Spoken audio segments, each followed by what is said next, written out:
चूंकि डॉक्टर थे, जिंदगी कैसे जीनी है, क्या खाना है क्या नहीं खाना, अपने आप को फिट रखते थे, सुंदर थे, मेंटेन रखते थे अपने आप को। उनका एक बेटा भी था, नाम था देवांश चड्डा। बड़े सुंदर ढंग से अपना जीवन यापन करते थे। मिस्टर चड्डा की अपनी स्वयं की क्लिनिक थी, मरीज आते थे और वो उनका इलाज करते थे। जाने माने डॉक्टर थे, अच्छी कोटि के डॉक्टर थे। पेशेंट को देख लेते थे तो उसका उपचार करके ही छोड़ते थे, और मरते हुए पेशेंट को भी, मरीज को भी वो बचा लेते थे।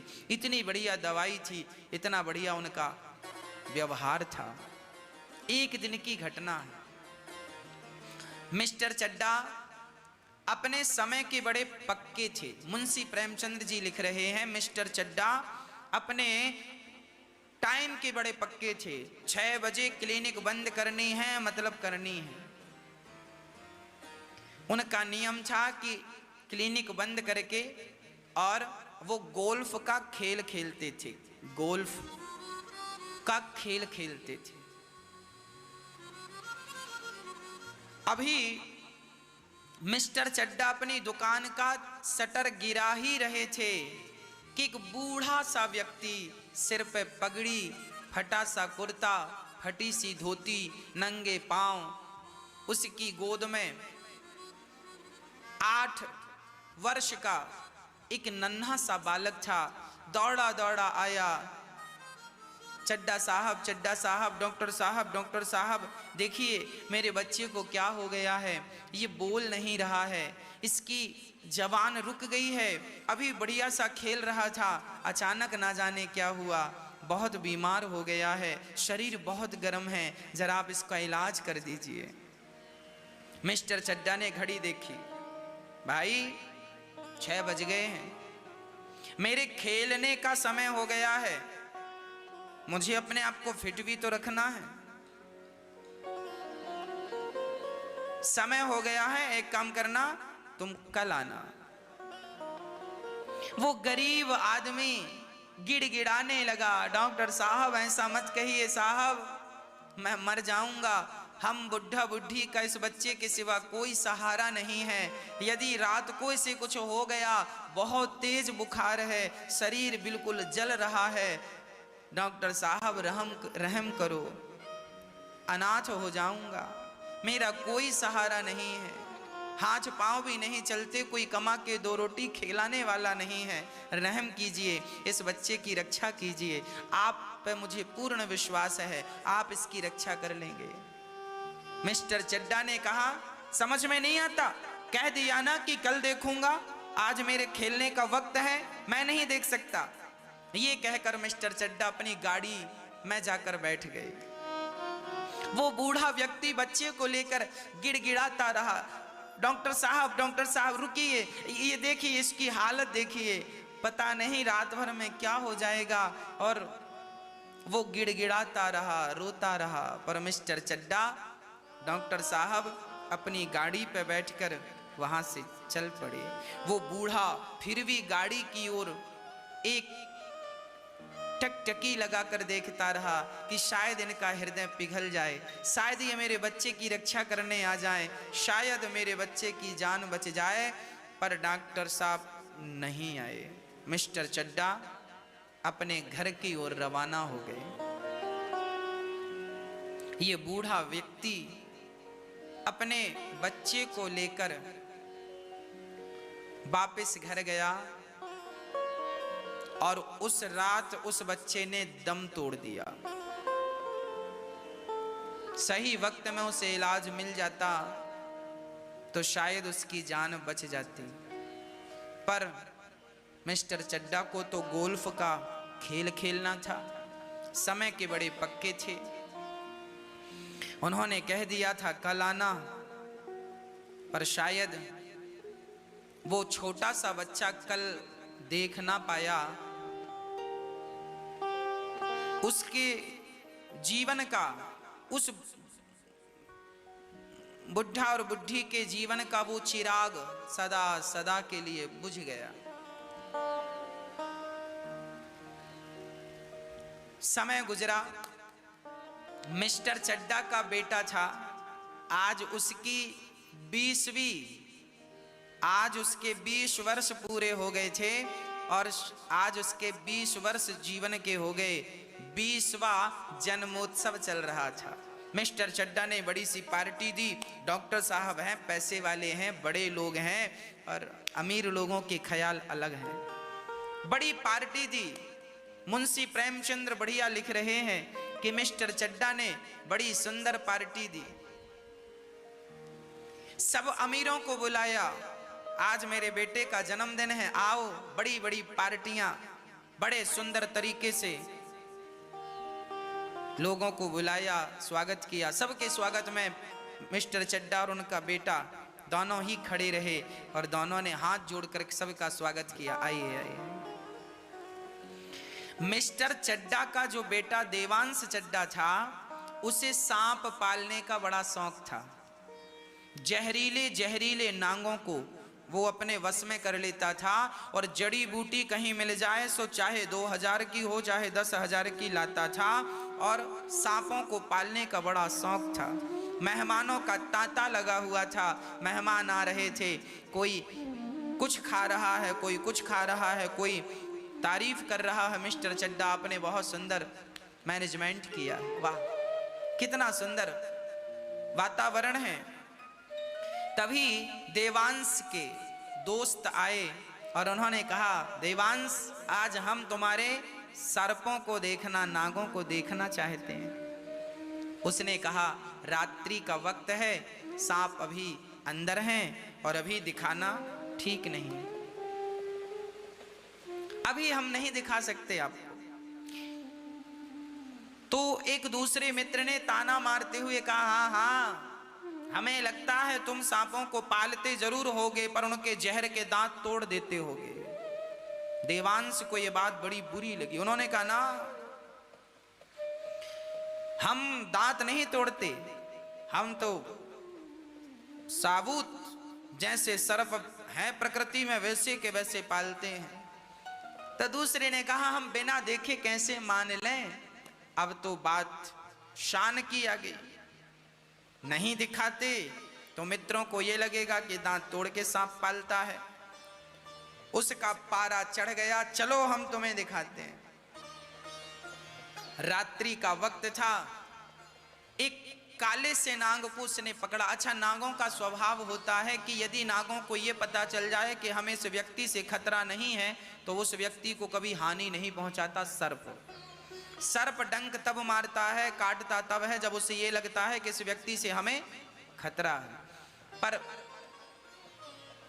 उस एक काले से नाग को पकड़ा और उसका मुंह बहुत तेज दबाया, कस के दबाकर उसका मुंह खोला और अपने मित्रों को दिखाया, देखो इसके दांत हैं ना, जहरीले दांत। सारे मित्र चौकन्ने रह गए, चौंक गए, अरे ये तो सचमुच काला नाग है और इसका डसा हुआ पानी भी नहीं मांगता, इतना खतरनाक सांप है। मित्र देखकर समझ गए कि ये सच्ची का सांपों का प्रेमी व्यक्ति है, पर वो मित्र तो डर के मारे बाहर निकल गए। पर सांप का जब मुंह दबाया इसने जोर से तो सांप की आंखें लाल लाल हो गई। उस सांप ने विचार किया कि आज तक इसने मेरे साथ ऐसा व्यवहार नहीं किया, ना जाने क्या हुआ इसने मेरे साथ ऐसा व्यवहार किया। सर्प को लगा कि शायद ये मुझे मारने पर उतारू है। तो देवांश ने जैसे ही सांप का मुंह पकड़ करके दिखाया मित्रों को और उसके बाद धीरे धीरे पकड़ कमजोर कम करके और नीचे रखा, उसी प्रकार सांप ने संभल करके जो उसकी उंगली में डंक मारा, वो बालक उसकी उंगली में डंक मारा, वो बाहर गया और जहां उसकी दराज में जड़ी बूटियां रखी थीं, पिता से कहा, पिताजी ये सर्प ने डस लिया है मेरी जड़ी बूटी, जरा उसको पीस कर दीजिए। मिस्टर चड्डा बहुत बड़े डॉक्टर थे, उन्होंने कहा कोई बात नहीं, मैं तेरी उंगली काट देता हूं, सारा जहर निकल जाएगा। एक उंगली काटने से शरीर की रक्षा हो रही है तो जल्दी से काटना ही ठीक है। उसने कहा ना, मुझे विश्वास है कि मेरी जड़ी कारगर है। वो ये कह ही रहा था कि वो बालक जमीन पर गिर गया। नाग ने ही तो डसा है। चारों तरफ हल्ला हो गया। मिस्टर चड्डा के पुत्र को सर्प ने डस लिया, मिस्टर चड्डा के पुत्र को सर्प ने डस लिया। सारे नगर में हल्ला हो गया। सारे मेहमान देखने आने लगे और जड़ी रखी गई, पर जड़ी असर ना कर पाई। मिस्टर चड्डा रोने लगे, उनकी पत्नी रोने लगी। मेरा बेटा, बेटा, तेरी बात ना मानी होती, उंगली काट दी होती तो पुत्र तेरी रक्षा हो जाती। नगर में बड़े बड़े जो सांप को झाड़ने वाले थे उनको बुलाया गया, पर उनका कोई मंत्र काम ना कर सका।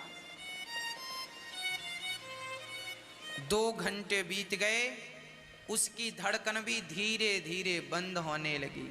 मिस्टर चड्डा स्वयं डॉक्टर थे, हाथ पकड़ के देखा, धड़कन का कोई पता नहीं। डॉक्टर चड्डा समझ गए कि मेरा बेटा चला गया। रोने लगे। सारे शहर में खबर फैल गई, मिस्टर चड्डा के बेटे को सर्प ने डसा। और कोई यदि सांप का मंत्र जानता हो और झाड़ेगा तो उसे 10,000 रुपए इनाम दिए जाएंगे। गांव गांव में खबर फैल गई, देर नहीं लगी। ये खबर गांव के उस व्यक्ति तक पहुंची, उसका नाम था राम नारायण। उस व्यक्ति तक खबर पहुंची जो कभी डॉक्टर के पास आया था अपना बेटा लेकर कि डॉक्टर साहब मेरा बेटा रात भर में दम तोड़ देगा, आप देख लेंगे तो शायद बच जाए। उसका नाम था राम नारायण। वो व्यक्ति बहुत बड़ा सफेरा था और सांपों का मंत्र तो जानता ही था। कितना भी खतरनाक सांप क्यों न डस दे, पर राम नारायण झाड़ देता था। शरीर बूढ़ा था, बेटा भी अब था नहीं, दोनों बुढ़ा बुढ़ी थे। रात बीत चुकी थी, तभी किसी ने दरवाजा खटखटाया। राम नारायण ने दरवाजा खोला। कौन हो भाई? अरे राम नारायण जी, आपको पता चला मिस्टर चड्डा के बेटे को सांप ने डस लिया है, यदि बचा सकते हो तो बचा लो, 10,000 मिलेगा। राम नारायण ने पूछा, वही चड्डा डॉक्टर? हाँ हाँ वही। राम नारायण बोले, मरे उसका बेटा, मैं काहे जाऊं? मेरा बेटा तड़प रहा था, मैं चिल्ला रहा था, हुजूर बचाइए मेरे बेटे को, बचाइए, उनको खेल खेलना था।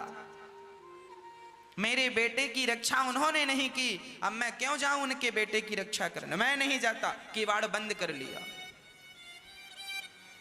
तभी उनकी बूढ़ी सी पत्नी बोली, अजी क्या हुआ, क्यों बड़बड़ा रहे हो? अरे भाग्यवान, तुम्हें क्या बताऊं, जब खुद पे मुसीबत आती है ना तब पता चलता है कि मुसीबत क्या होती है। दूसरों की मुसीबत तो कोई जान थोड़ी पड़ती है। बड़े लोगों के बड़े ख्याल हैं, इंसान कीड़े मकोड़ों की तरह मरता रहता है, ये अपने खेल को नहीं छोड़ते। मैं नहीं जाने वाला। पत्नी बोली, कहाँ नहीं जाओगे, ये तो बताओ बात क्या है? बुढ़िया ने पूछा तो राम नारायण ने कहा, वो मिस्टर चड्डा है ना? हाँ हाँ, मैं बेटे को लेकर गया था, डॉक्टर साहब देख लो देख लो, नहीं देखा उन्होंने, अब तो मेरा बेटा चला ही गया। तो पत्नी ने कहा, उनके बेटे को क्या हुआ? बोले, उनके बेटे को सांप ने डस लिया है, और ये बहुत बड़े झाड़ने वाले थे, ये चाहते तो जान बच सकती थी। पत्नी ने उनकी ओर मुस्कुराते हुए देखा और कहा, जो आपको अच्छा लगे सो कीजिएगा, पर रात हो गई है, जाना है सो जाइए। सोना है सो सोइए। राम नारायण बोला, आग लगे मिस्टर चड्डा के घर में, मैं काहे जाऊं? मेरे बेटे को उसने देखा तक नहीं पलट करके कैसा है। मेरे अंदर भी आग जल रही है। उस मिस्टर चड्डा के कारण मेरा बेटा मर गया। सही वक्त पे दवाई दे देता तो मेरा बेटा जिंदा रहता। मैं नहीं जाने वाला, बिस्तर लगाओ। बुढ़िया ने बिस्तर लगाया, दोनों आराम करने लग गए। पर राम नारायण करवट बदलते रहे, इन्हें नींद ना आई। मुंशी प्रेमचंद्र जी लिख रहे हैं, मुंशी प्रेमचंद्र जी लिख रहे हैं, ये कभी इस करवट पे जाएं, कभी इस करवट पे जाएं। थोड़ी देर बाद उठकर बैठ गए तो बुढ़िया भी बैठ गई। बूढ़ी अम्मा, इनको लगा ये जाग रही है, सो फिर लेट गए। थोड़ी देर बाद बूढ़ी अम्मा गहरी नींद में सो गई और इनका हृदय अंदर से बार बार यही कह रहा था कि जैसा व्यवहार उसने मेरे साथ किया है, क्या मैं भी उसके साथ ऐसा ही व्यवहार करूं? ना, वो तो अमीर लोग हैं, वो क्या जाने कि गरीबों की जिंदगी क्या है। पर मेरा बेटा अब नहीं है, मुझे पता है कि बेटे के जाने का गम क्या होता है। मिस्टर चड्डा का बेटा मर जाएगा तो मिस्टर चड्डा बहुत दुखी होंगे। यदि मेरे कारण जिंदगी बच सकती है, ये वो अपने आप से बात कर रहा है। राम नारायण अपने आप से बात कर रहा है, लेटे लेटे, क्या करूं क्या करूं। उसकी आत्मा गवाह दे रही थी, जवाब दे रही थी, जा। उसने देखा डोकरी सो गई है, लाठी उठाया, दरवाजा धीरे से खोला, दरवाजा बाहर से बंद किया, चलता गया चलता गया चलता गया। मिस्टर चड्डा के घर के पास पहुंचा, बड़ी तेज गति से चला। चलते चलते 20 मिनट हो गए, रोशनी दिखने लगी, सारे मेहमान जा चुके थे। तभी वो बूढ़ा आदमी मिस्टर चड्डा के घर पहुंच गया। मिस्टर चड्डा बाहर ही खड़े थे। मिस्टर चड्डा को लगा कि शायद कोई मरीज घर में आया है। मिस्टर चड्डा ने दूर से कहा, भैया आज मैं नहीं देख पाऊंगा किसी मरीज को, और 1 महीने तक भी मैं नहीं देखूंगा, आप जाओ। उस बूढ़े राम नारायण ने कहा, मिस्टर चड्डा, मैंने सुना है आपके बेटे को सांप ने डस लिया। हाँ हाँ, पर आपका परिचय, आप कौन? मेरा सामान्य परिचय है। उसने अपना परिचय नहीं दिया कि तुमने मेरे साथ क्या किया, मैं क्या करने आया हूं। वो गया, बोले मुझे एक बार अपना बेटा दिखा दो, यदि भगवान चाहेंगे तो खड़ा हो जाएगा। गए, राम नारायण नब्ज पकड़ी।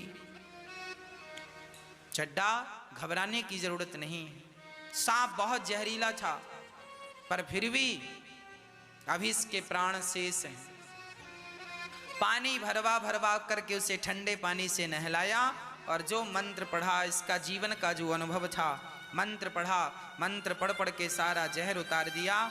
और मिस्टर चड्डा का बेटा देखते ही देखते उठ करके बैठ गया। अब बेटा बैठा, सारे लोग बच्चे को गले लगाने में, खुशियां मनाने में व्यस्त थे। तब तक नारायण को, राम नारायण जी को समय मिला, तुरंत भाग गए घर और दरवाजा खोलकर ज्यों की त्यों सो गए।